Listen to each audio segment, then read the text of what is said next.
Sveti oče je danes sprejel avdienco 600 članov združenja Sera International, ki se v Rimu udeležujejo mednarodnega simpozija na temo Vedno naprej, pogum poklicanosti. Gre za laično združenje namenjeno podpori poklicu v duhovništvo in posvečeno življenje.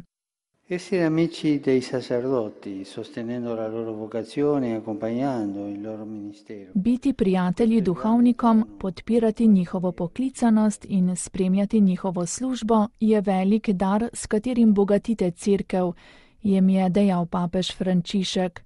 Predvsem pa so posebni prijatelji, ki jih je Gospod postavil ob bok nekaterim semeniščnikom in duhovnikom. Beseda prijatelj je danes postala nekoliko obrabljena.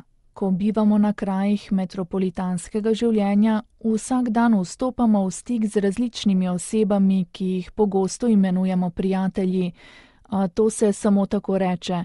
Na obzorju virtualne komunikacije je beseda prijatelj ena od najbolj uporabljenih.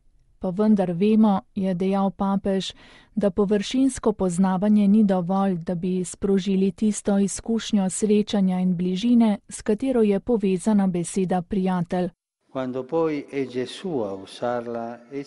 Ko jo uporablja Jezus, z njo razkriva neudobno resnico. Resnično prijateljstvo je samo takrat, kadar me srečanje vplete v življenje drugega, vse do darovanja mene samega.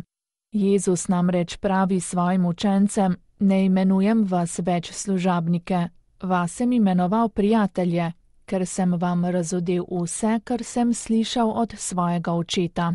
Jezus na ta način vzpostavi nov odnos med človekom in Bogom, ki presega postavo in temelji na zaupni ljubezni. Istočasno Jezus osvobodi prijateljstvo od sentimentalizma in ga preda kot odgovornost, ki vključuje življenje.